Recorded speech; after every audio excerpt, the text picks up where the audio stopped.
setiap kali kita ada kebaktian, ambil kesempatan berdoa.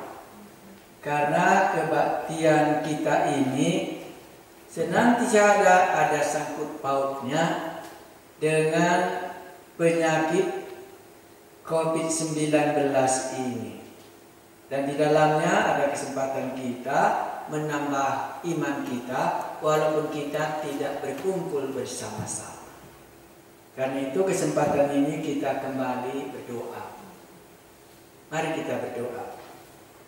Kami mengucap syukur karena ada pengharapan. Ada hidup sesudah manusia dikuburkan. Walaupun kami melihat begitu sulitnya murid-murid itu mengerti, tapi Tuhan Yesus mengajarinya sampai mereka dapat mengerti. Dan waktu itu juga Tuhan membuka hati mereka sehingga mereka dapat mengerti. Tuhan kami Yesus, kalau belum sampai iman kami, bukalah supaya kami melihat sesudah kematian ada kebangkitan. Seperti Yesus bangkit dari antara orang mati dan telah menyediakan tempat bagi kami di surga. Namun kalau kami masih bisa hidup di bumi ini, peliharakanlah kami. Itulah sebabnya kami berdoa supaya Tuhan menjauhkan kami daripada penyakit itu.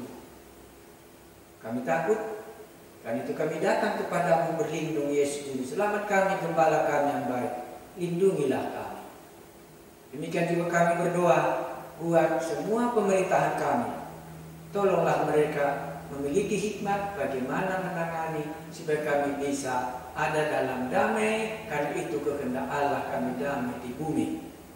Demikian juga semua yang memikirkan tentang obatnya itu.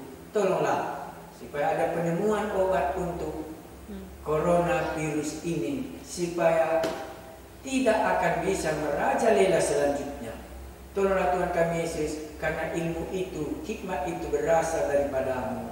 Berikanlah supaya ada kelegaan di dalam dunia yang sekarang ini. Terpujilah namamu, Engkaulah Yesus yang sudah mengajari kami. Kepadamulah puji-pujian kami. Amin. Mari kita lanjutkan ayat 50. Jadi satu buku kita bisa melihat, nanti buku yang lain bisa kita bandingkan.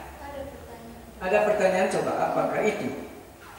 Saya mau bertanya, kenapa dalam kitab Matius 27 ayat 52 dikatakan kuburan-kuburan terbuka dan banyak orang kudus yang telah meninggal bangkit, sedangkan dalam Injil lain tidak ada dituliskan? Ya, secara sederhana Matius itu orang Lewi. Karena itu dalam kitab buku-buku mereka memang sudah diumumkan bahwa nanti waktu Mesias itu datang menunjukkan dia hidup, yang mati itu dibangkitkannya.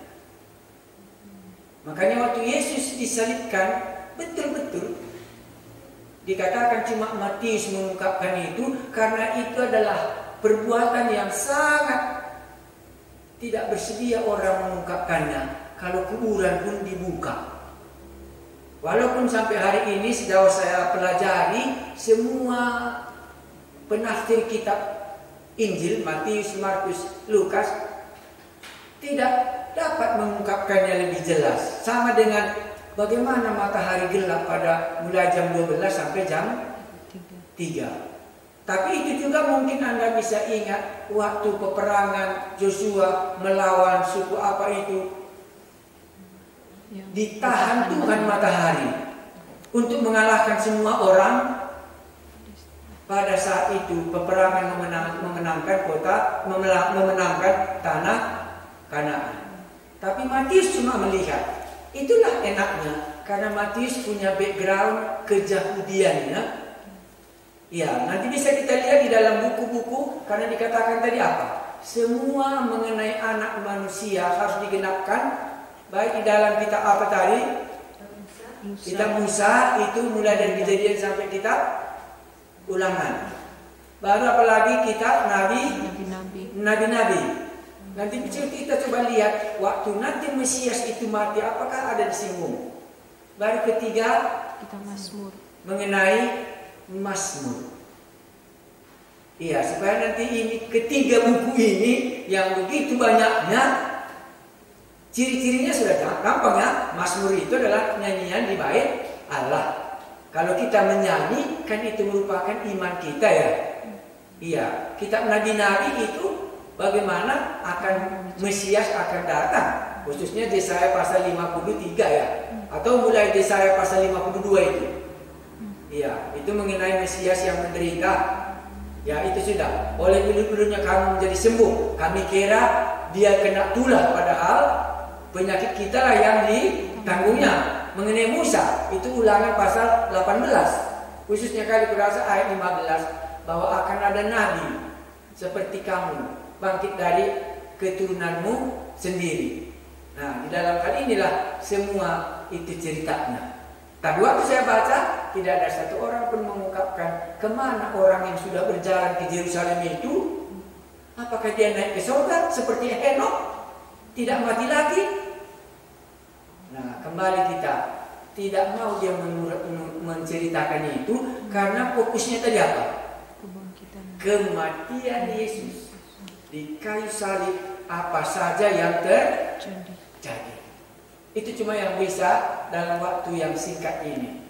Kalau memang ini tertarik, biar saya nanti pelajari lagi lebih dalam. Karena ada bagian yang kita lihat pada Yesus mati di kayu salib.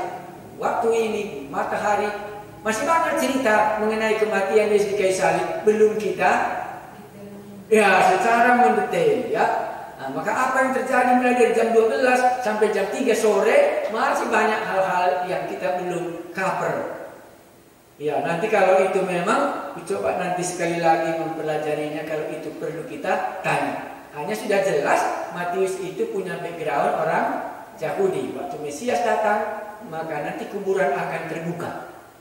Sama dengan waktu Yesus menyembuhkan orang sakit kusta, menunjukkan bahwa Mesias mereka sudah datang. Penyakit kusta pun tidak mempan terhadap hidupnya. Itulah maka Yesus memegang orang yang sakit kusta, khusus waktu dia menyembuhkan sakit kusta.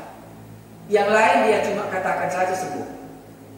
Ya, tetapi di dalam orang sakit kusta itu dia pegang dan mengatakan, aku pun mau engkau sembuh. Dan sembuhlah dia.